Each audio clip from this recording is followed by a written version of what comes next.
Alafia, Alafia Baba. Alafia. I'm here today sitting in front of you with so much honor. I'm honored because in my opinion, not only in my opinion, but in the opinion of many of the artists in this Ocha community, you are considered to be a master drummer. I'm not quite sure of the name, but I think it's an Anista. Is that it? Anya? Anya? Omo Anya. And Omo Anya. Okay. That's the name of the drum society. That is the name of the drum society. But even before I even get into learning, you know, about your experience with the drum, I want to first find out a little bit about the history, how it is that you came into this religion, and some of your relationships, some of your experiences, those things that stand out to you that you might want to share with us as we do this piece of project. Okay, all right. So, how did it begin?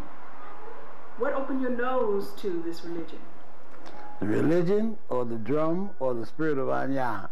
First, I want to find out about what drew you into, what drew your spirit into the drum. Right. Whichever came first. And the reason why I made that comment is because Anya, we had a misconception of what Anya really is.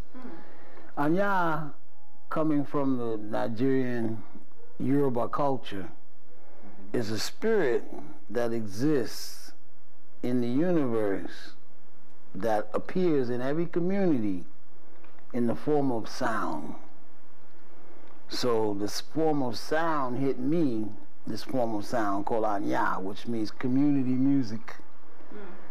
It hit me when I was a young boy in Harlem, but it hit me by people who were serving the community with the spirit of Anya without even knowing. Because Anya serves the community in the form of sound. You could be playing guitar, string instrument, thumb piano, whatever you playing. If you playing it with the intent to bring people together and raise the spirit of the people, that's Anya at work. So when I was a little boy, we didn't know of Anya, but Anya reached us anyway on Lenox Avenue in 135th Street. We had a brother named James, and there's another guy who would blow the flute. I never knew his name, but it was just the two of them. James played the conga drum, and the other guy blowed the flute. No. This was a little bit before Jimmy Walker. Well, Jimmy Walker was around at that time when they had Ben and Dave's hot dog stand on the corner. You come out of Ben and Dave's hot dog stand, which is a totally old world New York experience. Had nothing to do with Africa or anything, but you hear the sound of this conga drum and this flute player, and they're so wrapped up into each other's rhythm and each other's sound, you couldn't help but to just love the sound. I remember the tune that the flute player played, and I remember the energy that the rhythm of the rhythm that the drummer played on the conga drum. One drum, one flute player brought all us running out to hear that thing happen. Now they wouldn't stop and perform. They would walk up Lenox Avenue. I think they must have lived maybe 137th or 139th or on 40th Street or something up on Lenox Avenue, because they would always be coming up this way, going up. James had this funny little walk that he would do. He was a little country boy. He was a thin little fella. Drum strapped on his waist, spanking out this rhythm. They walking. That's the first thing that hit me, that made me go, oh my God, listen to that. Then after that, I heard Patti LaBelle and in a block party in PS 175. The drummers came out to play in the halftime for that. Back in those days, we had a drummer by the name of Moon, Cadillac Bob, Joe Nicholas, and a few others. Ray McKeithen was a part of that crew too. And they would play in parks and community centers, but the community only called them because they needed African drums to fill up the spirit for models, modeling clothes in the halftime for the dancers. You know, Harlem was famous for dances on the weekend, and they're famous for fashion shows. So when they did the African fashion shows back in the days with those women who dared to wear the Afro haircuts, then they would have the African clothes and all, you know, but they needed drummers. Now, there was no real connection, conscious connection between the drummers and the fashion shows or the promoters or the producers. It just seemed to be the ambiance that was needed. Because they could have put on a record and it would have been the same thing. But these drummers became a part of that whole thing. And you know, there was a certain few that was a part of that. So I heard that in PS 175 in the schoolyard, and that hit me again. I was like, what a beautiful feeling. You know, it's the combination of the low tone, the mid tone, the high tone, and how they would communicate and bubble together. I was fascinated. It was nothing I could do. I just had to be a part of that. So that is actually what Anya does. Now, when it gets to the religious part, indoors and what we call the Igbo-do, there's special rituals that Anya has to perform. But just in general, Anya is to serve the people in the form of sound. Very interesting. Very, very interesting. Well, I can personally say I remember back in those days too, where you young drummers would be fascinated with the music, and I think back then it was like in the 60s, late 60s, early 70s. It was something new.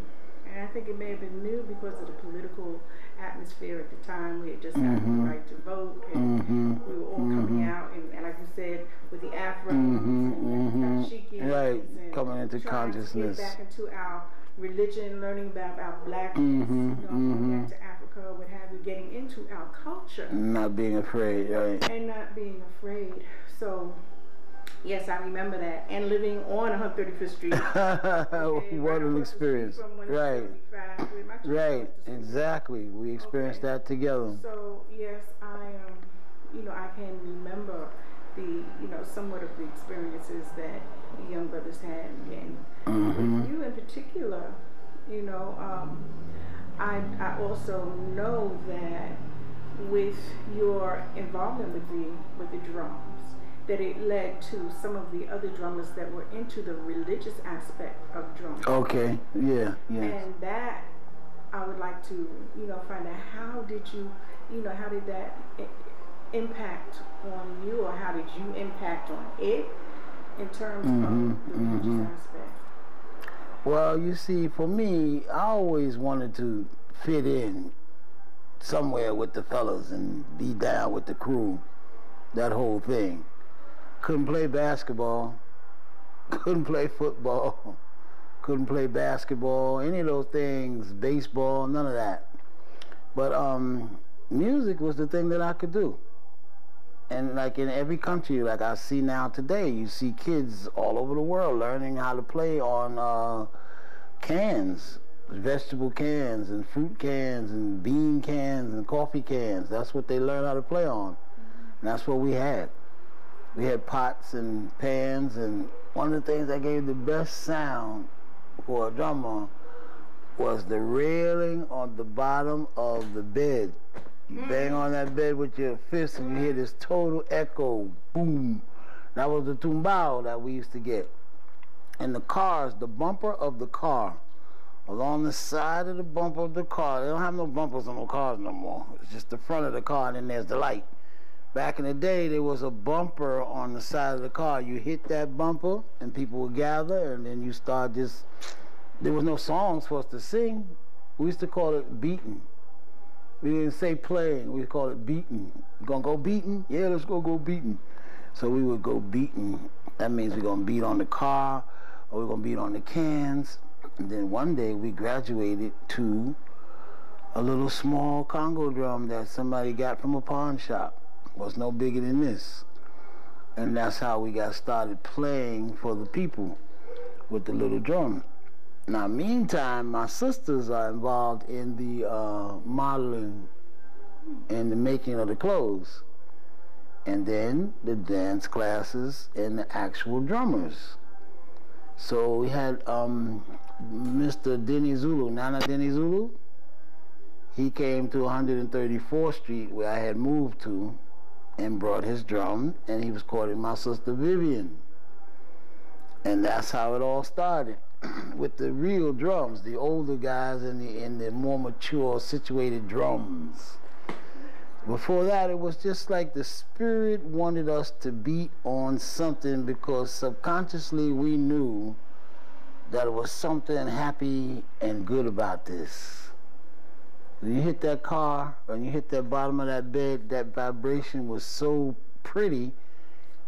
I didn't know it was going to lead to all of this. That leads back to us playing with pipes and PCP tubes and all type of plastic and bamboo inner casings for linoleum. You know, you have bamboo inside there. You have all things we throw away. We make sound with now because we're like inventing instruments. Back in the day, we weren't inventing any instruments. We were searching for ourselves and didn't even realize we were searching. It was just a natural curiosity, a boyhood curiosity. And we had no idea that all of this stuff was behind it. So that's really how it got started. And then when I saw that I could do it really well, I just started to sharing it with other people. And I got this way of looking at people, and I can tell what people have and what they don't have. So I'm always willing to share something with somebody. And also I'm concerned about how we're going to sound to the public if we get on the stage. We want this, you know, you want the performance to go well, so you, hey man, maybe you should do a little of this, and hey man, maybe you should do a little of that to pick up the sound or whatever. So it got to be a little directing and, you know, more or less deciding what came best or what would sound better or feel better. And I just got good at it. Just got real good at it, hearing what was needed to make the music have a strong impact on the people. Because that's what my major concern is, having the people feel like I felt. Well, and I hear that you know, I'm listening to some of the things that you're saying about how you're feeling about the drum and giving it out. But in the process of refining what you are hearing and what you're feeling, I know that I'm sure that you run into other brothers who are drumming, and also more than likely brothers that may have been drumming in other venues. Mm-hmm. And I'm sure, I believe that in the molding of who you are and who you become as a master drummer, that you have to learn from other people. Absolutely. And you know, could you share with us some of the people that you learned from or shared with, and how they influenced you? Well, it's like I said about James, the one that would play the conga with the flute drummer. Yeah. I learned mostly everything that there is to learn from watching him. Because the way he would approach the drum, the passion that he would spank that drum with, I knew I couldn't give anything less. It had to be at least that, and there was no thought of giving any more because it was so full. So you study the person. You say, uh-oh, here they come with that sound. Now you're looking at the drum, but you're a young kid, so you don't know that the drum is made in Mexico and by which company and all this, which there was a very famous Mexican company that made conga drums. I don't even remember the name. But those are the things you look at. What impressed you? We had another brother by the name of Ira, he was the best drummer I ever seen in my life. He was a total delight to watch when he played the drum. And I was from New Haven, Connecticut. And years and years and years later, after he had a very unfortunate battle with his mind, he went to Africa and he came back, and he was definitely not the same. As soon as he hit Africa, he came back, he was just completely gone. But from those days on to now, he disappeared. I never saw him, and then I bumped into him in the supermarket here in New Haven. And then I went to his house here over on Batchley Street over there. And same drum he used to play is over there right now to this day. Now I'm 63. These are the days when I was like 13, 14. That's over 50 years. That conga drum is still over there right here in New Haven, Connecticut. Now the way he would hit that drum, and Professor Thompson talks about African people and their approach to anything in life. Walking across the floor, eating, cooking, the rhythm that we use. While we lean, while we bend, while we stretch, while we close our eyes when we talk, when we play. He said we close our eyes because, Professor Thompson that is, we close our eyes because we don't want to be disturbed with the outside from what God has to say. So it's just us and God when you close your eyes. So I watch Ira when he play, when he do like this, close his eyes and lean. I mean, he's reaching for something to give to you. So you have to understand these things about what a drummer does, what a musician does, what an artist does, what any person who serves a community. They're trying to give you their best. So you look at people, this is what I did because I only had one real formal teacher in the beginning, and that was Mr. Ted Holliday. I actually went to a real school with him. You had to be there at a certain time, and the class was from so-and-so to so-and-so, and that was it. Joan of Arc High School on 93rd Street, West End in Amsterdam over there. Mr. Teddy Holliday, who happened to be my first counselor when I was removed from high school. They sent me to this man to get these career development training. It happened to be Mr. Ted Holliday. And he had an office right around the corner from Alfred Davis's house. It was on Broadway, one flight up, right around the corner from Alfred. So all this stuff was all meant to be, it was all laid out in my path. I'm going to see Alfred because he's the first one that Ajibon elected for me when I was 15 years old. And Teddy Holliday and Alfred knew each other, but they didn't know that I was being kicked out of high school and sent to Teddy. So I got one counselor of Orisha and astrology around the corner, got another counselor of drum. He wasn't actually a drum instructor at that time. He was actually just my career development counselor. And through Baba Femi, he became my drum teacher. But I got both of them in my life at the exact same time when I was leaving high school, Teddy and Alfred. So later on, Teddy became my actual drum teacher. Kind of broke Baba Femi's heart because he was our teacher, but he was more like an elder than a teacher. Baba Femi taught us the little innuendos of being a New York Yoruba Lucumi. You know, like when you have a drink, you lay your bottle down so the spirits don't occupy your bottle. There was a time where nobody in this religion who wore beads would drink and leave the bottle standing. You always lay it down. Now all of a sudden the bottles is nobody's conscious of that much. But when you see an old Santero from Cuba who's maybe had Chango 50 years, they drink even a juice or whatever, the bottle goes down. So now you know Baba Femi was telling us the right thing way back then. See, nobody knew anything, but that was correct. Baba Femi was the type of leader that showed you before you go to play at the bembe, should all get together. Should all have our little scarves. We should all take the cigar, take 2 drags, clean your hands, and pass the cigar around. We should all put the Florida water, clean our hands, clean ourselves with the Florida water. That was Baba Femi. Monday, everybody leaves your house while you tend to your legua. That was Baba Femi. A lot of talk about older drummers like Julito Coriazo and people of that nature. But actually, this is what you do with your hand, this amount of combinations. He never taught us anything.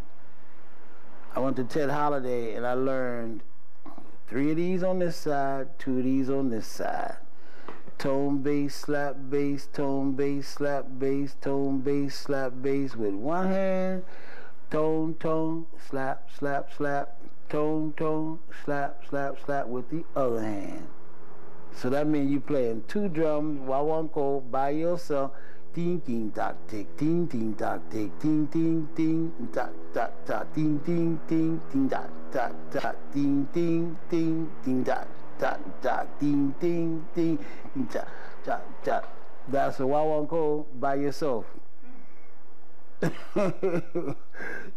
And to this very day, that is still working in my drum classes now as I pass that on to brothers and sisters to help them open up to learn how to isolate things in their minds so that they could do certain things with their hands to develop head and hand coordination. It's a great head and hand coordination exercise through Afro-Cuban drum culture. So learn that from Teddy.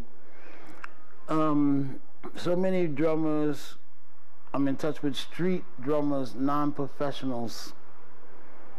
I'm in touch with semi-professionals, and then through the blessing of my sisters, Vivian, Doris, Francis, and Barbara, I was blessed to meet all of the very high-class professional drummers. So I'm touching all the levels. And I'm from Harlem, where there's no real drum existing there in Harlem. There's no institution of drum in Harlem. And if you go down to 116th Street and go over 2 blocks, you're right in the heart of Afro-Cuba, or even Lenox Avenue and 113th Street. Real black Cubans like you and I got into the mainstream, don't want to let nobody know for whatever reason they're from Cuba. They just fit right in. It's like many people have come here to America and just began to be African American. It's okay to be us when you're trying to fit in, to get a job. But in other ways, you know, oh no, I'm Cuban, or no, I'm Jamaican, or no, I'm Trinidadian, and all this. But on the job, yeah, I'm an American. It's okay then to be black American. But we had a lot of Cubans down in the Lenox Avenue area and 113th Street I found later on. So I was exposed to that. I know that there was also, I know that. Oh, that's good. Ring-a-ding-ding. They're trying to get in touch with us.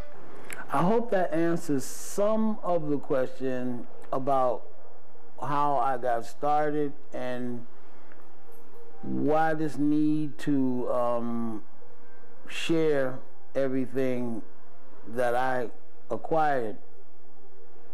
Because first of all, we've been through a big struggle in the world. And when you get something and it makes you feel that good, you want everybody else to feel it too.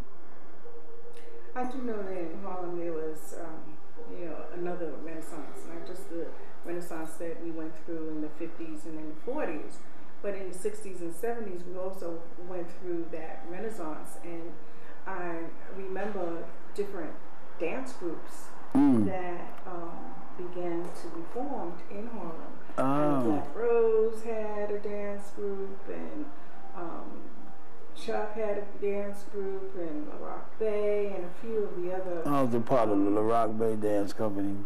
You were part of La Rock Bay's dance company? Mm-hmm. I know that too had, you know, an impact on on you developing as the drummer that you are. Absolutely. I know you spoke about Deni Zulu. Were you ever in touch with other drummers like Olutunji or Chief Bay? I know you definitely were involved with Chief Bay. Could you give a little background on your experiences with these drummers, or your drummer? Well, first it started in Harlem, and one of my good friends, Renard Simmons, he had his foot in every door. So it was me holding on to his coattail with every door he pushed into, I just ran into. I went in the door with him. Renard was Baba Femi's cousin. So Baba Femi was a part of the Olatunji dance company. And as you know, the human factor, everybody competes all the time. So yeah, Larock Bay had his own little thing on 133rd between 7th and Lenox. But before that, he was in a studio on 53rd Street in Broadway. And that's where I first met him, down there. So he came up to Harlem. That was good because we're living a couple of lives all in one. We got a community where we live, and then there's this outer and then yet outer community. And it's the spirit of the woman, my sisters, that carried me from one realm to the next. I got in touch with Olatunji through Baba Femi because of my sister Frances. I got in touch with Chief Bay because of my sister Barbara. I got in touch with Nana Deni Zulu because of my sister Vivian. When I was 8 years old, Nana Deni Zulu and Vivian were an item. So when he would come to pick her up, he'd leave the drum at our house. And of course, I would sneak the drum out the bag and play it a little bit. But there was only one problem. The bag was always too small to get the drum back in, so it took a long time to try to get the drum back in the bag. I used to have to hurry up and get that drum back in that bag before they came back. Because they always had this little thing about don't touch my drum and all this stuff. But I knew what that drum sounded like. When he played it, I was going to hear that drum. So I squeezed it out of the bag, oh, down, down, down. Why didn't you just get a bigger bag? But down, down, down. See, I swore, see the bag you see over here? That's why I have stuff like that, because I promised myself my life wasn't going to be a struggle like that. A man making money like that could have bought a bigger bag. But a little teeny bag like that. And as we talk, you'll find out I had to improve a lot of things because that's extra physical, mental, emotional stress. If you're late for the gig, why you got to struggle to get the drum out the bag? You know, let it be a big enough bag and just swoop it out and go play. Take you 8 minutes to get the drum out the bag, and then you trying to get home after the gig is over. It'll take you 20 minutes to put it back in the bag. Ridiculous. So that was one thing that got me very close to Deni Zulu. He would do little tricks for us when he was entertaining. He had a special trick that he would do. He would take a straight pin, you know, the one with the little, just a straight pin, and he would put it right here, put the end part here and the needle part there, and he could close his arm like that with the pin in there, and it wouldn't stick into his arm. And I was just fascinated with this. I couldn't understand how this could happen, but he was a funny guy. He really made us laugh. He always kept us laughing. I have no idea. He might have had this medicine that they call no knife. I'm not sure if he had it or not, but there is a medicine that comes from Africa. I hear from it from Congo, and I hear from Ghana and Nigeria. Those three places I heard it. They call it no knife. Once you take this medicine, they can't operate on you no more. They cannot cut your skin. You can't be shot. Yeah. Yeah, it's a serious medicine. Yeah. They have a legendary figure in Brazil called Basuro. He is a champion of the people, like Zorro. If the people were being abused by the police, Basuto would just appear, and he would, with the use of capoeira, he would just fight these officials, these cops, and beat them up, and run up the side of the building, and they're shooting and carrying on and stabbing and throwing, and he'd get away. They never caught Basuto, the champion of the people, but he had no knife. They couldn't shoot him or stab him if they did catch him. Fascinating. Yeah, Basuto means the black beetle. So you see capoeiristas, there's a little more than just the martial arts. It's like we got to do something to help defend ourselves from these oppressors. And that martial arts fighting form in combination with the spiritual, yes, with the spiritual aspect and the medicine, wasn't just the physical part, it was the medicine that went with it also. They don't tell you about that part. No, not at all. No. Because my oldest son had studied capoeira, but he never got so far as to, you know, medicine for the skin. The spiritual aspect of it. I mean, you know, he did the mechanics of it. Yeah, and that's a beautiful thing. But not the spiritual. At least not to that extent. To that part. That's like a medical, that's medicine. For the metaphysical. Yeah, that's the medicine of the capoeirista. I don't know what they call it, but it does exist. I knew of a story of an off-duty police officer in the subway system. He was shot trying to help defend a passenger in the subway, and the bullet never pierced his skin.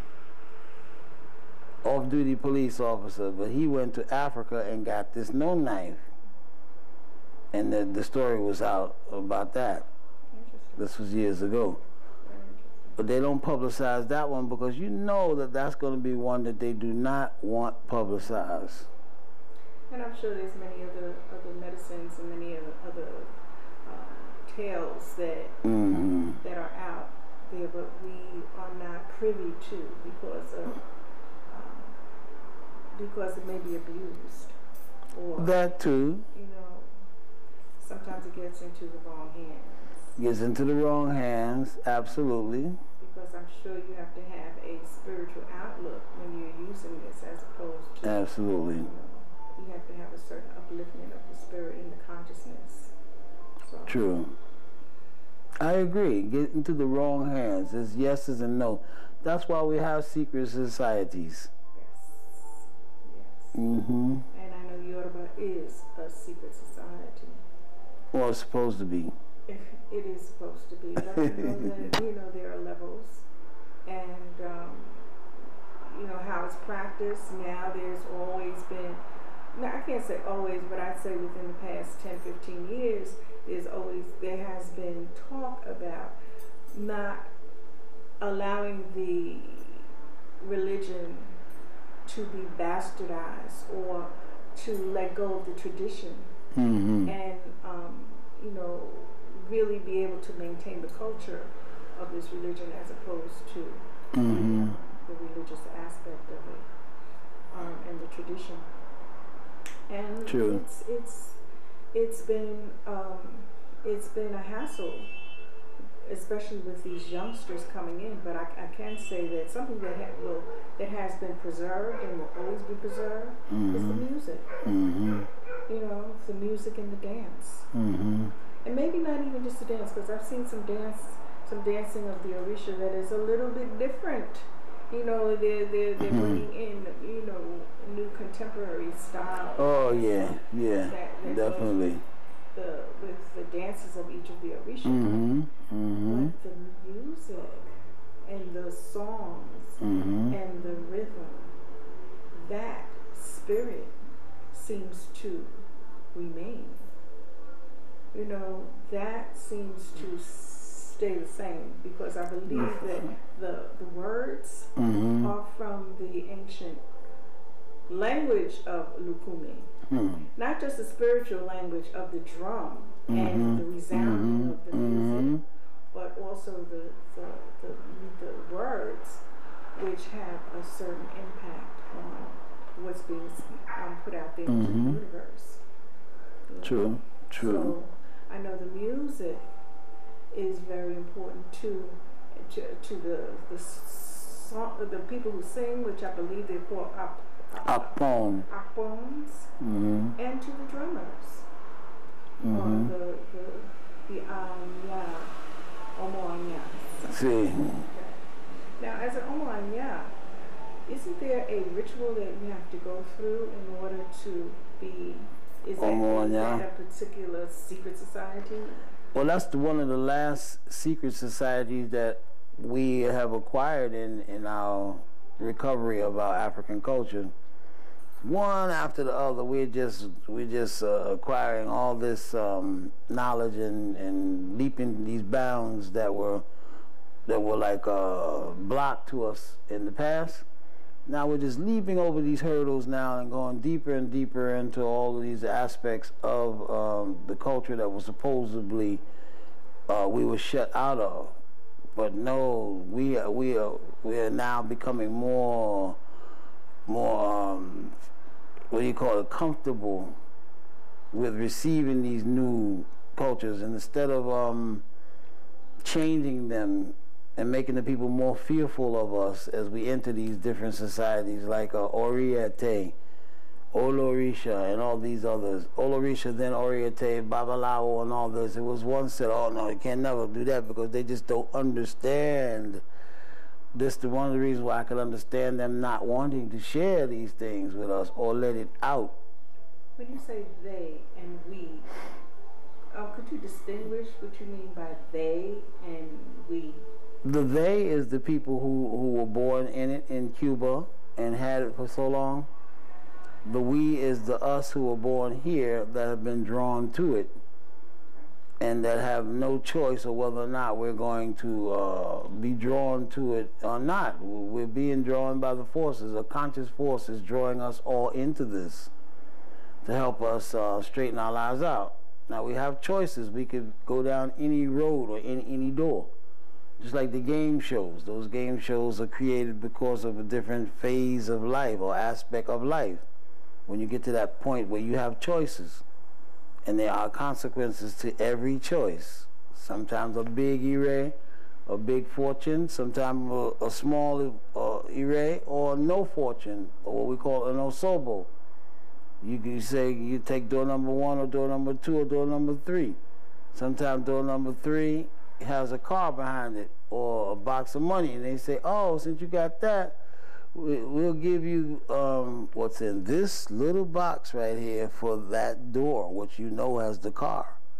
So it's up to you to say, well, give me the little box and keep the car, or keep what you already have and walk with that.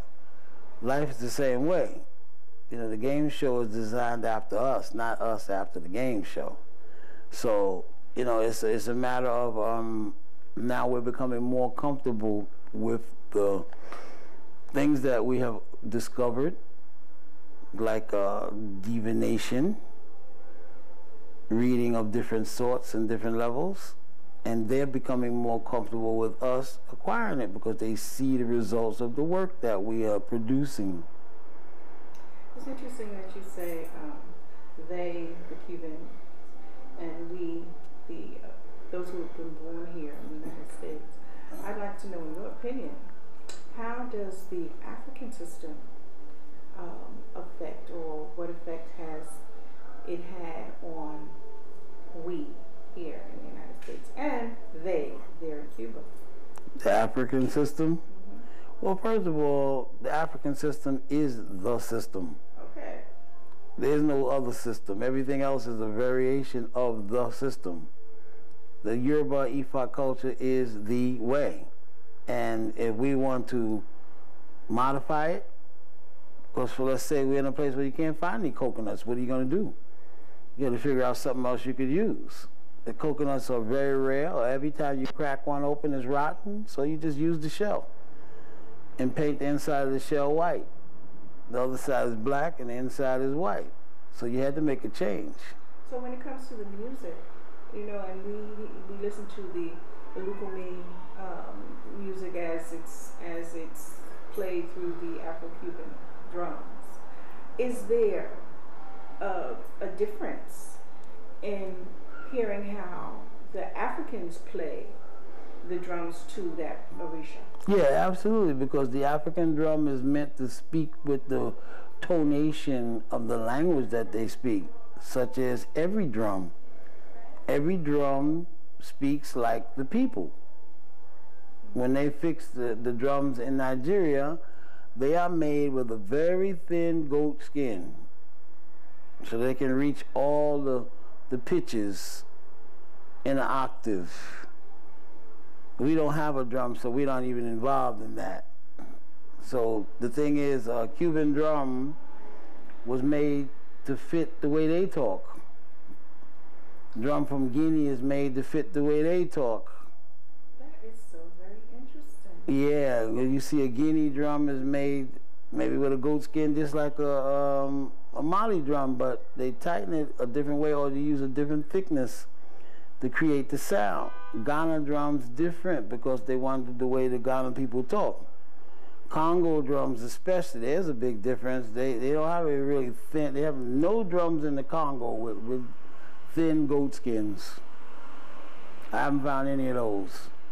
Nobody in the Congo is talking like, hey brother, hey, how we going to do now today? No, they don't talk like that in the Congo. You know, Jumbo, Mundelia, Ibanganga, Valiengide, Meteoro, Gayo, Metavila, Vititi Congo, Sacomeni. That ain't got nothing to do with, yeah, brother. That's Guinea. You see? So now what's New York? R&B. Basis of our talk is R&B. So the drum that suits us a lot is the Congo drum. That's what hit America so strong, was the Congolese drum. Then we got introduced to the Guinea drum in the late 60s, but it didn't catch on until the mid 70s.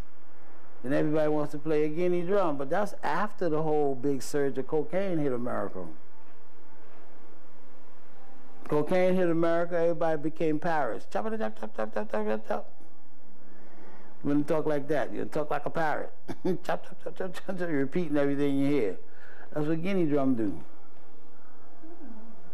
Spell it out real fast. Yeah, ain't no R&B in no Guinea drum. The R&B in the Guinea drum is in the bottom drums, the stick drums. That's where the R&B is. Doom doom doom doom tick tick doom doom doom doom tick tick doom doom doom doom tick tick. Then you got the little guys come up. That's the lead drum talking on top of the R&B. So we got it all. We got the best of both worlds in America. We make the best djembe drummers. We make the best everything right here. It sounds like it grew up parallel to jazz. Well, we have the most jazz. They copy us. See, first of all, the Cubans that we're trying to be like are busy trying to be like us.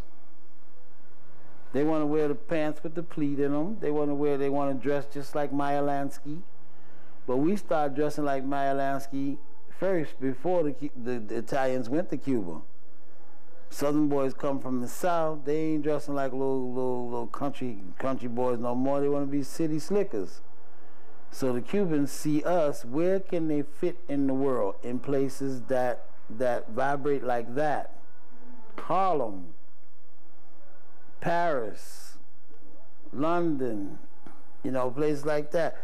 Sweden, Germany have little pockets of places where that can happen, but Harlem is just definitely happening. You know, you got R&B, you got Ricky Ricardo hit Manhattan. He changed the face of American TV. Ricky Ricardo is the guy that came up and introduced camera shots from different angles at the same time instead of one camera floating around different ways. You know, Desi Arnaz. They got Desi Lou Productions, right? He changed television. Really? Yeah, he did. He also bought the Babaloo craze. Sure we did. But he was playing a Congo drum shaped just like a cone. But if you notice, he had a big fascination with shaking his hair, just like Mr. Cab Calloway. They copied us. So we copied them. They copied us. And you got people like Carl Ogunfemi from 8th Avenue on 42nd Street. Raymond Keaton. They do this music better than the Cubans did. The Cuban music better than many Cubans. They got Cubans who don't come nowhere near those black American guys. But see, it's not who's the best because they learned it from Cubans. But when they wanted to play Haitian music, they were just adoptable. We are extremely adoptable people. And most of your real famous Cuban drummers were Geminis. Really? Jolito Collazo was a Gemini. Totico was a Gemini. I'm not sure about Puntilla, but I know the ones that hit us before Puntilla came that really molded our drumming and our thinking and our playing, they were Geminis. Did you ever have the experience of playing with Puntilla? Puntilla, I was the first black American musician he met when he came to America. Seem to be blessed with that. Some kind of how people come here. Baba Femi is one person that they always meet him. Some kind of how. Daniel Ponce and different people from Cuba. I have been blessed with that same spirit. When Puntilla walked into his first bembe in the United States, it was me playing the bembe. Matter of fact, it was the bembe they made Fifi over there on Broadway and Riverside Drive. I was playing that bembe and Puntilla walked to the door. First time he saw an American bembe. And we became very, very good friends. Although I never was sworn to Anya because I couldn't get with the crowd. I just couldn't work with the crowd. But Puntilla and I always had a good, very strong and powerful relationship. I have many, many stories to tell about me and him. The things that really touched me to let me know he was legitimate. For example, they played the bata drums in honor of one of his teachers, Mr. Pablo Roche. That's the Anya part where you feed the whole for the spirit of that person. Evidently, they didn't do it before in Cuba. He did it here, though, because he's setting up his Anya, and he wants his Anya to be strong, so you got to play for your elders. So he did that here, because he made Orisha here. You knew that, right? He was made here. He came here with no Ocha. Puntilla was made in New York. And when he fed the whole for his godparents or his line of Anya line, they played 2 sets of bata. They had one bata group sitting here and another one sitting here, like in an L shape. And Puntilla would not start that bembe until Chief Bey arrived. And he was very late. My sister and Chief Bey were very late. But he told all the people, I waiting for Chief Bey. And I said, wow, that's deep. Because all the people is like, man, when we gonna start? It's getting late. Blah, blah, blah, blah. He looked, little teeny man looking up at everybody. I waiting for Chief Bey. When they came, that's when they started the bembe. But now the funny part about it is this. What I saw that day was the original full-blown ceremony that you do for Egum. What Heriberto and those guys showed us 20 years before that day was an assimilation of that day. We've been doing with Heriberto and Victor Garcia Ibae, both of them, those Orientales came to Maji Quinona's house and showed us how to do ceremony for Egun. Because of the fact that they said these ancestors of this land deserve the full burial. You don't have it, so you got to give them something. They earn the right to have something. So that's why we play for Egun.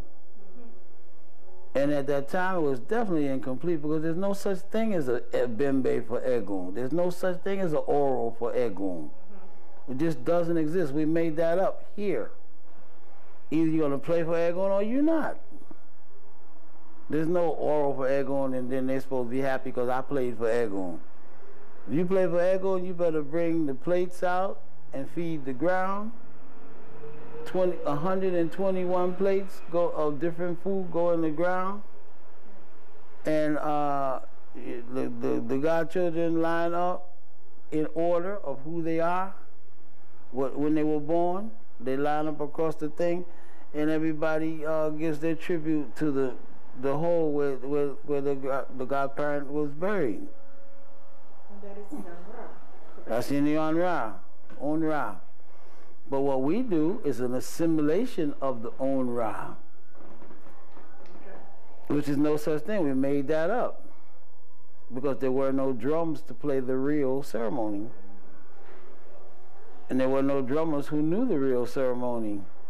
Only Egun songs we heard was when Jose Manuel would sing a few songs when he was feeding the hole for somebody. He would sing 9 songs for Egun. That's the only time we heard those songs. We didn't know they were attached to a ceremony called Onra. And when Heriberto told us to do the play for our ancestors, we didn't know it was attached to a ceremony called Onra. The first one we did was on 1372 Prospect Avenue at Margie's house, 169th Street and Prospect Avenue. We never knew there was no such thing as no Onra then. He just said play for Egun, and so we did. We had a lot of ridicule from a lot of people, and nobody did. It wasn't enough people who knew enough to even ridicule at that point. Like the guys you see now are all new Anya drummers in the last 10, 15 years or 20 years. This is all new. But when we started doing this, there wasn't no Anya to complain. So in their research and development, now that they say to us, oh, you doing that, that's no good, blah, blah, blah. It's only no good for you because you are now a part of this Anya society which has the format. When we were giving tribute to our ancestors, we had no format, but the ancestors deserved something from us, a musical tribute, and this is it. And we didn't make it up. We were sanctioned by the Orientales of the time. Exactly. And these are not Italeros, these are Orietes. For many of us, even those in the religion, we have an idea of the distinction between the Oriente and Italero. Well, the Oriente is one who is able to sing for the ritual. The Italero is one who is able to speak of the Odu. What I'm not quite sure. Almost have it right. They both speak of the Odu, but the Ori Ete, meaning the mat. This person is seated by Babalosha. Because there's no such thing as an Ori Ete. That was also an invention. That's why I find it very, I choose to make it comical because I don't want to let it be annoying. How can you fight over something you don't know nothing about? Exactly. And you got this big fight, all these authoritative people walk around, all absolute, ass all up on the shoulders and all. And please don't let them get 2 drinks in them. And then now they know everything, and there's no room for left, right, or change, or development, or anything. They just got it because so-and-so told me this is how it goes, and my mind is paradigm paralysis stuff. This is all I do. I can't think of anything else. I got paradigm paralysis over here. Don't try to get me to think of nothing different, because this is all I'm thinking about right here is this. This is all I know, because it's all I've been taught. Italero. This guy knows Ita. He's a swinger of the Ita. He can go up and down. He knows all the abos. He knows all the stuff. He hasn't been seated with the ceremonies that the Babalao gives you. Obada Meiji was Adodi bisexual, so he couldn't be a Babalao. So they say. I know Babalaos is bisexual. That was made in Africa. The Africans didn't stop him from getting Ifa, did they? They was bisexual when they got to Africa and received Ifa. So, what's the big hoop-de-plah about it? You hoop-plahing about something you don't know nothing about. It's a war between other people that don't concern you. The women in Ocha who started in the beginning, they wanted to work. They wanted to be recognized.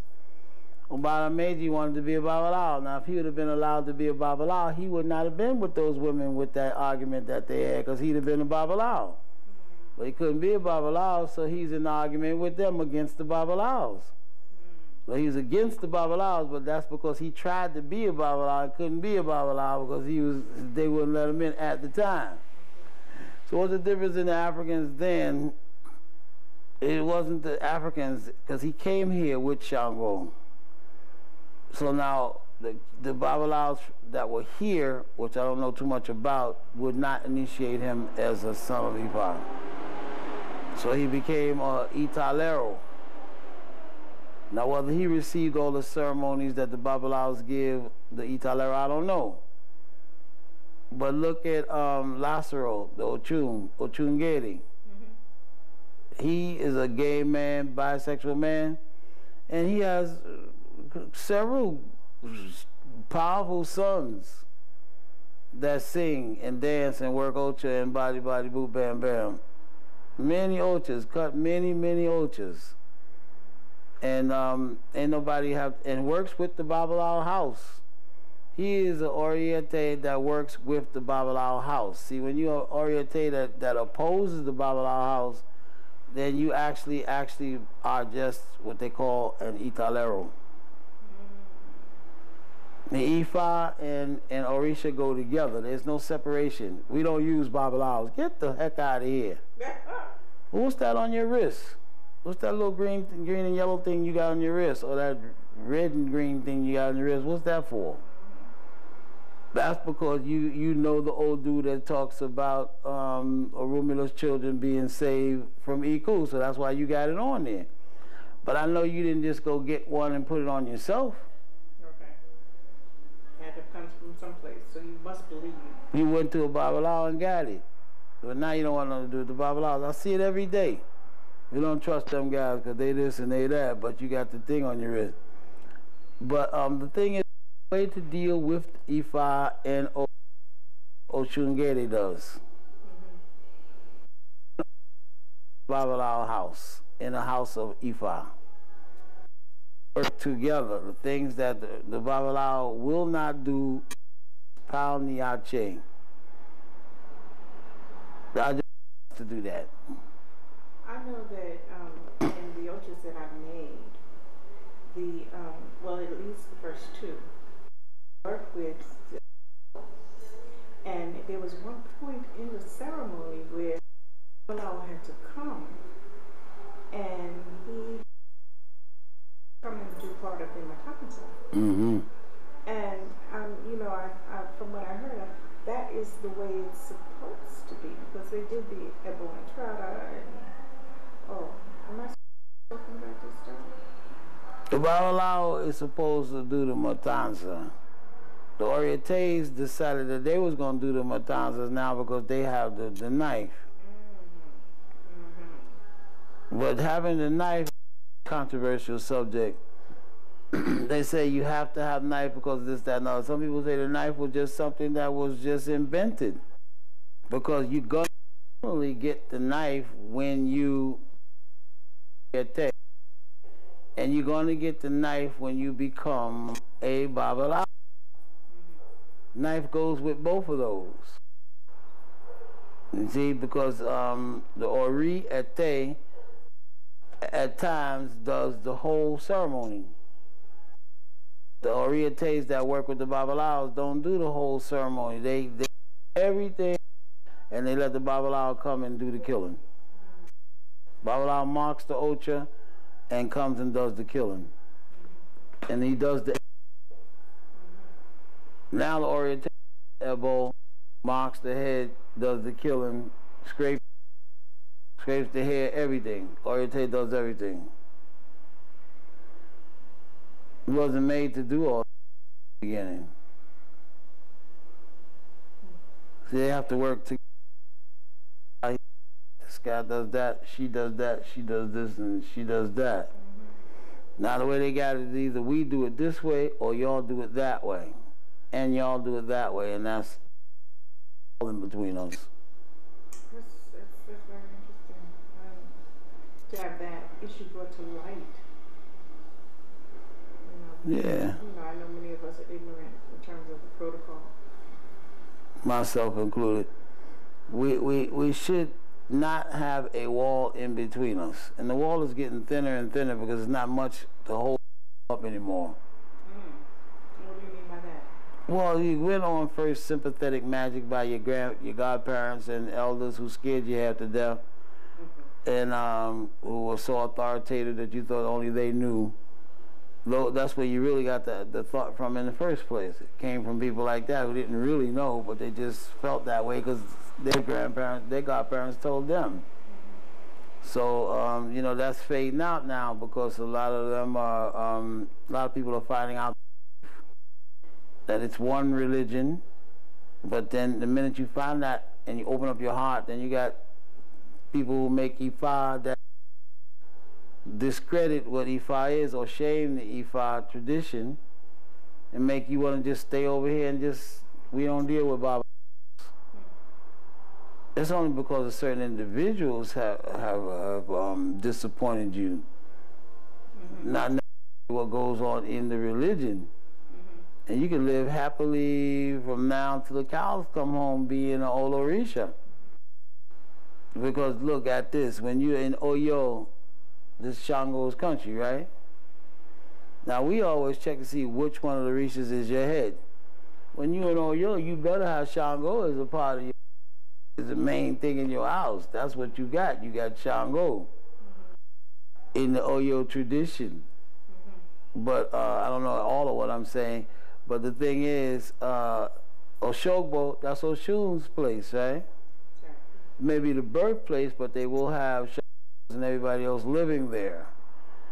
Or do they not? Is that Oshun's town? Does she rule? And does Shango rule in Oyo? You see what I'm saying? We got to get those things clear before we can start fighting about these things that you don't really know anything about. And in all the towns, all of the children from very little learn Odu first. You get Ori, Ifa, before you get Odu, Ifa, Ori, and Orisha. It doesn't matter what Orisha you are, you're still going to have Ifa. Everybody got that. As the Balawo is the father of the secrets. Ifa is something everybody gets. You don't have to be a practicing father of the secrets, knowing 3,072 passages, these ebos and cures and ills and passages. A good Babalawo can learn 10 for each Orisha, and you will just amaze everybody with just those 10 stories. Got my shirt on backwards too. We get some money. You can learn all of this stuff with just that little bit, because that's overwhelming amount of information. And you got, out of 10 stories, you got thousands more to learn. That's when you are a Baba La War. Now, how could you be a father of the secrets that you could go on internet, Kardec and these guys can print it out to you on the internet, whether you're in a religion or not? It ain't even a secret, is it? Not at all. That's where the discrepancy is coming in right now, because of so many youngsters being able, I mean, they're talking about global. You can go on the internet and extract this information, but folks are doing it and then claiming that there's no excuse for bad behavior. I don't care how you fix it up. First of all, it's a secret because nobody knows unless you pay your dues. If everybody knows, then it's not a secret.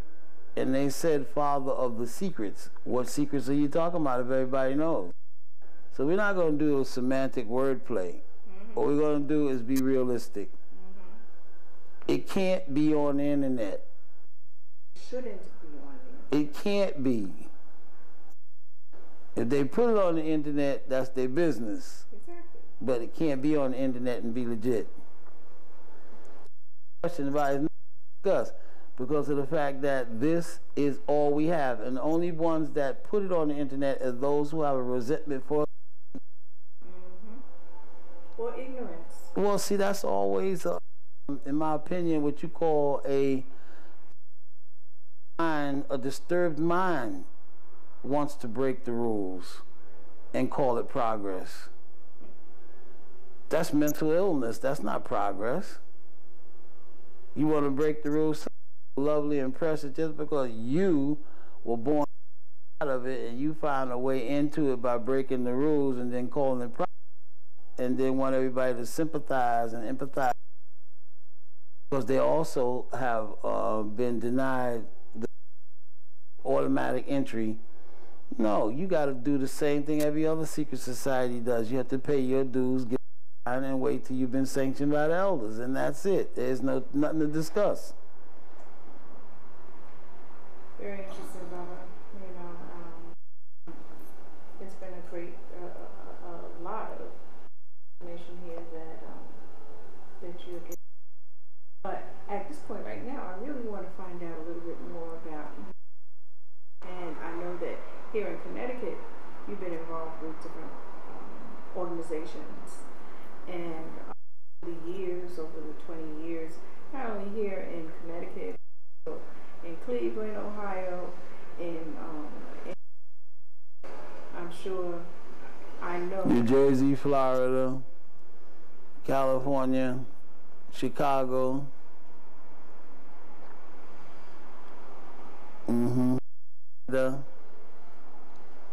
Amsterdam, Brazil. Teaching. Yeah, I've been employed. Harvard, Princeton. I do Princeton every year. Interesting. I know that you heard that you were instrumental in organization of a women's drummer national group in Cleveland. Could you give me a little information about the women drummers? Because it's not often that you. Well, one thing that you hear about even less is men that support it fully and so heartedly like me. So next time, try my best to start from the very beginning next time, because it is so to me, the experience. They help me and I help them. I want to share it fully and clearly and comfortably, because that is a story by itself. So the next time we talk, I'll be more than happy how important it was for me to discover the wonderment of accepting the position of being women's rights in music out here. Now, some people say it came down in Tony Reynolds first. Some people say it came down in Jim Heath. I don't care what they say. It was long overdue. I played the drum in Jim's Heath, so Bacala came down and said, y'all got 30 days. So I don't, if they say Tony Reynolds is the first one, I don't care who's the first one. I know what happened when I was there. It was right in Ife's house. See, a lot of things got taken from Ife at the time. He won before Alfred. Okay.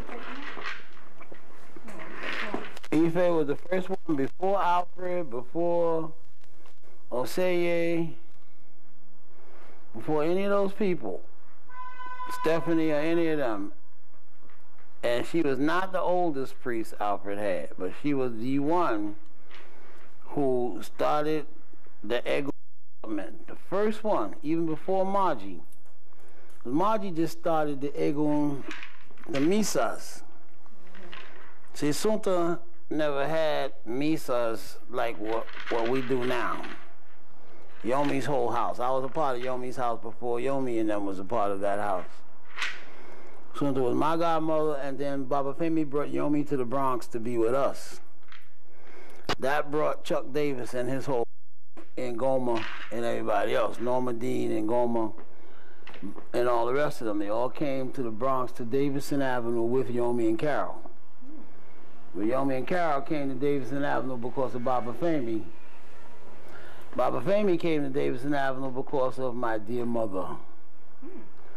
My mother had an apartment on Davidson Avenue, and she brought Barbara and Francis. Barbara and Francis brought Renard, Jomo, and Baba Femi. They brought Chuck Davis, and that's how Davidson Avenue got to be one of the big time centers with, you know, Ajike, the Shango. Her mother used to dance with her in her stomach at my house. Yalewa moved to Davidson Avenue with Yomi and all them. My mother was the first black person on Avenue. And I'm just very proud to be that, because it's nice to be a part of history in some substantial way. Doesn't mean anything you're special, more better.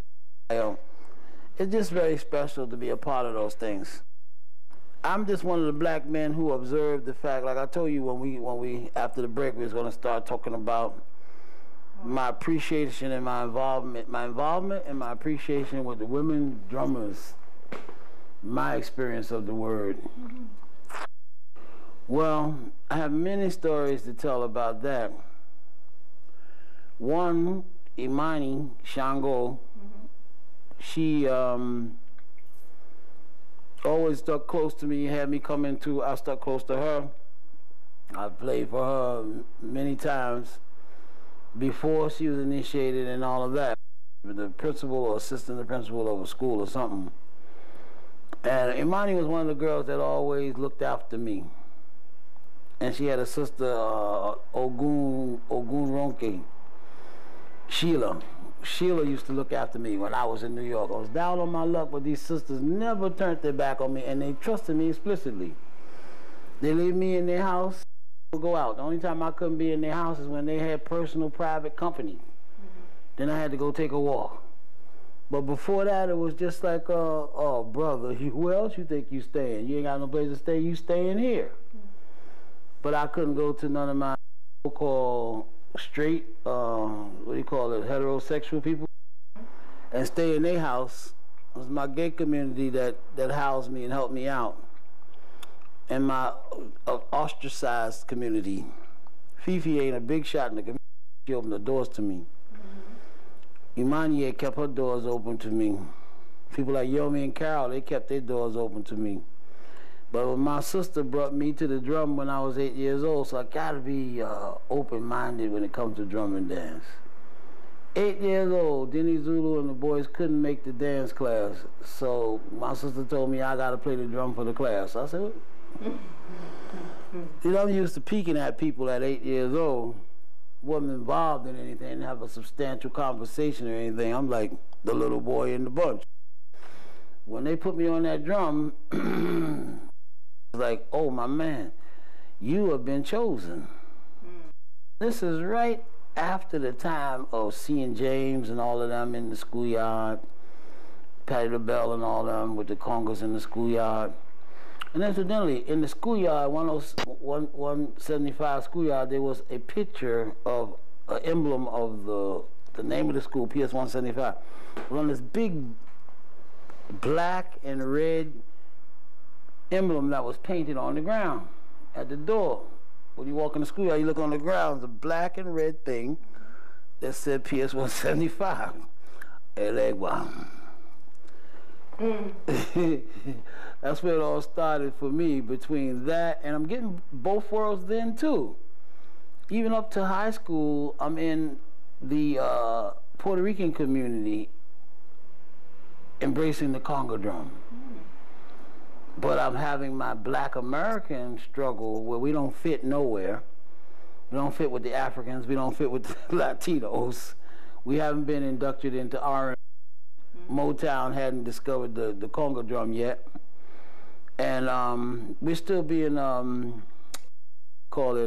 everybody's still being prejudiced to the African drum in the music world. The conga is still a second-class citizen. So I started to set out to make the conga and the hand percussion a first-class citizen. That's my mission. Because the conga, as you know, is one of the greatest diagnostic tools for fine and gross motor development. It shows you where a person's will to communicate is. How willing are you to communicate? How much are you into yourself? People get on a drum who are really into themselves, there's no rhythm playing for them. They always want a solo. But the ones who really are based in family and wholesome thinking, they love to play rhythm. Because whoever's going to play solo can play.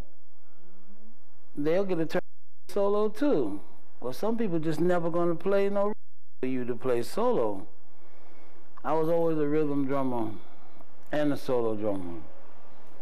So from a little boy, because I was introduced to the greatest ones. And not only that, my mother and father, the spirit that they brought, that came to this earth from heaven with them, was big spirit. We made it through Harlem. We made it through the oppression, the prejudice from all sides. And then inside, we running from the black people. All that noise. I'm gonna call the police on y'all. We playing the drum.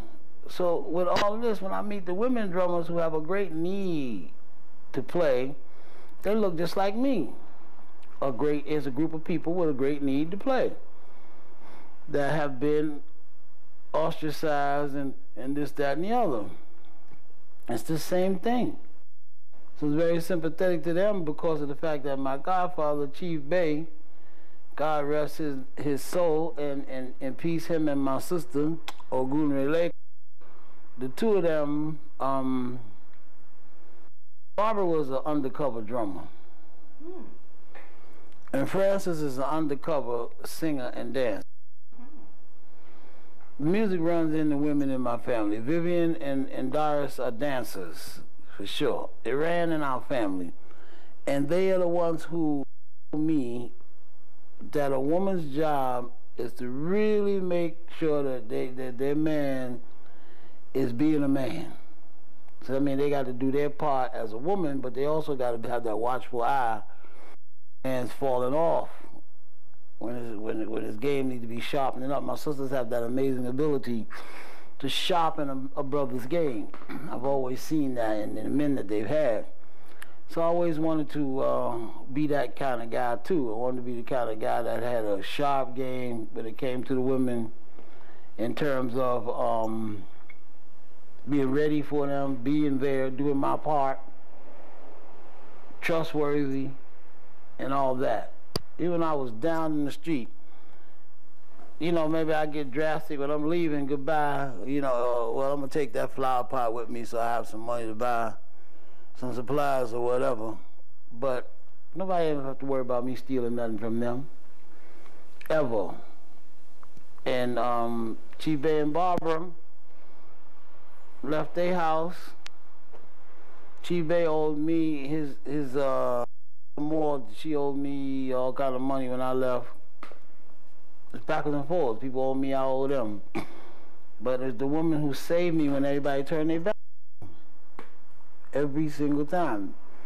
New York, Shango said, there's no place for me to live. The women of Ohio said, come and live with us. They didn't know nothing about Shango telling me don't live in New York. All they know is come live with us. So I said, well, how am I going to live?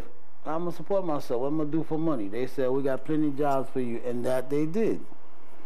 We was the only drum company out there, and I was the only drum maker in the entire city of Cleveland. So I brought Yomi and Carol and Fela and Chief Bay and Dr. Gibbs and and all the people, Luke O'Shea and Mary Boss. I brought them all to Ohio to touch the people. And a little bit of their spirit spread all over that place. So the women got to play better. The men who are afraid to play got more enthusiastic. And we just had a great time developing cultural activities with music now. Because when you bang in bam, bam, bam, bam, drum, you don't really know what you're doing. It can only go but so far. Boom. Then it stops. Or it gets going and then it gets to one level and then it sinks back down to a little jump. Jam jam, boop, papa and it stays there. Morris Park. Saturday at the park. Prospect Park. It goes up, drops back down and stays there. No matter how much you push, they ain't gonna push no harder, they're gonna stay right there. I find that with the women drummers, if you look at the faces of the women drummers, like for example, I had a book right here. Show you some pictures. Give me 1 second, let me get this book, it's right there. This is the picture of a workshop that I did for women drummers only. No men allowed, no children allowed, because I wanted the women to have a musical experience with drum without thinking about their husbands, without thinking about their children, and without thinking about the bills. Yeah, no fear. Just come and play the drum. Now this lady right here is 68 years old. That's her back right there. This light came from, the photographer can't even figure out where it came from. Because there's one light in the studio and it ain't shining down like that. We was in a studio in a cultural center with black walls, and there's one light in the ceiling in the center of the room, and I don't know where we were standing at, but that spiral of beams came right down to my hand, right on her back. And there she is, because I told her I'm entering the room as a spirit, not as a man. I don't want you to trade one oppressor for the other. I free you up from that the men are giving you now. For example, girls were not allowed to play dance classes at that time. I came from New York and told them that women don't play drums. Wasn't Chief Bay, wasn't none of our people, because Chief Bay started all the women of the Coty dance company. They built their own, and they have a piece in that show where they open up the show with the women drumming. That's interesting. And the Coty dance company, they ate that piece and everything to Chief Bay, because Chief Bay taught them how to make and play their own drum. It wasn't him that told them that women can't play. And the oldest drummer in America, Baba Chief Bay, was brought to the drum, just like I was brought to the drum, by a woman by the name of Isime Andrews. She brought Chief Bay to the drum. Did you know that? Isime Andrews brought Chief Bay to the drum when he was 17 years old. So I did this is carrying on his word right here. Women playing the drum. And some of the pictures, these are some of my drummers.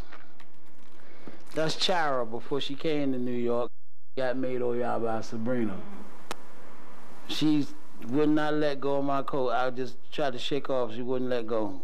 She's an extremely talented girl. Now this track is a drum that my wife designed. It's 10 feet tall and 20 feet long, and you play it with sticks and mallets. The cymbal on the side is made from that same brass that's wrapped around that shake ray that Kevin plays. It's brass, copper, and bronze. But the little dots, you can't see how this thing goes to the side like that, a little circle at the bottom. The line, and there's a circle at the end. The end where the circle is, that represents a planet. And in certain positions up here, there's dots that represent planets. That's the constellation Sirius was in the sky at that time. What we call NASA, and NASA drew out the constellation for us, and then she connected the dots and made her own mask out of the dots that came from the constellation. Now, in the morning, we placed this drum in the park. She won second prize. They gave us $9,000 for winning the second prize. She made it so that when the sun came up, it hit that brass. And I just can't describe it. Raiders of the Lost Ark ain't got nothing on that. And then to see 30 people playing this drum at the same time, it came out of this woman's mind.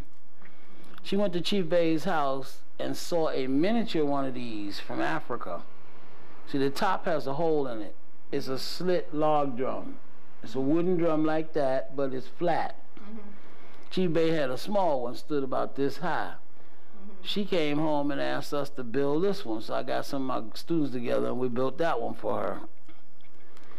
And this is the park where the festival was, where we had it. Her father, Dr. Williams, came to see them. Look at all of my women drummers. This is them.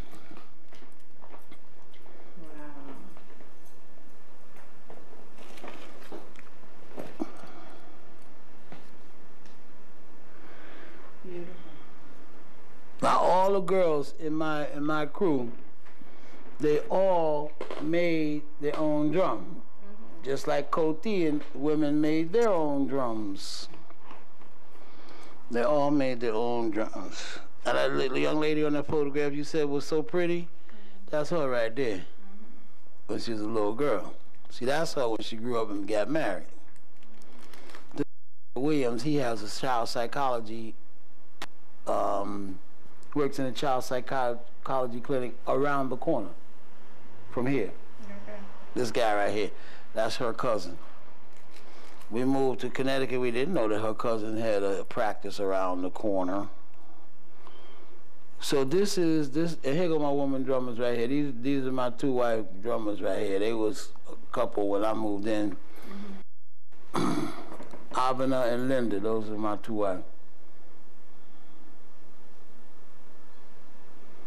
And those old Batala drums they bought me when I moved into the house with them. I purposely did not take them those old Batala drums.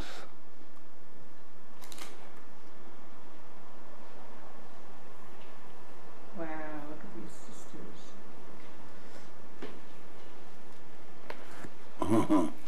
These sisters here dancing. And every one of them could play. Now here the thing is, these guys right here, I had them start their own group, and I told them to pick a name, open up a bank account, and they want to use my group name. They wanted to be a part of my group. I said, no, you need your own group.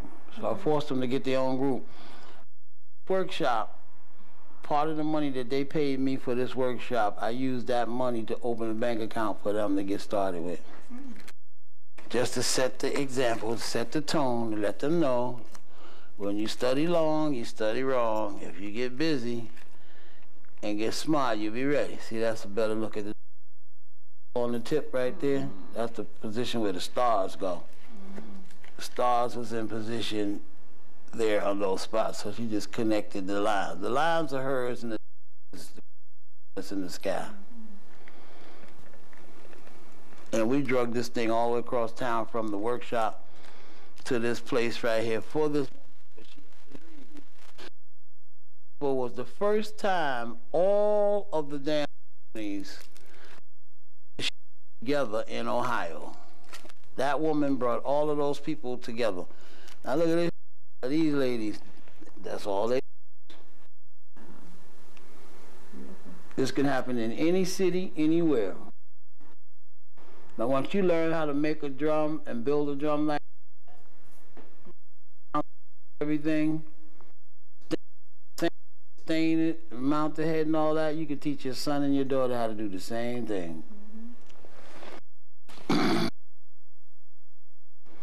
really proud of them. I'm proud of me too. These are the first drums that I built when I left Ohio. That's Maya. There's Canute.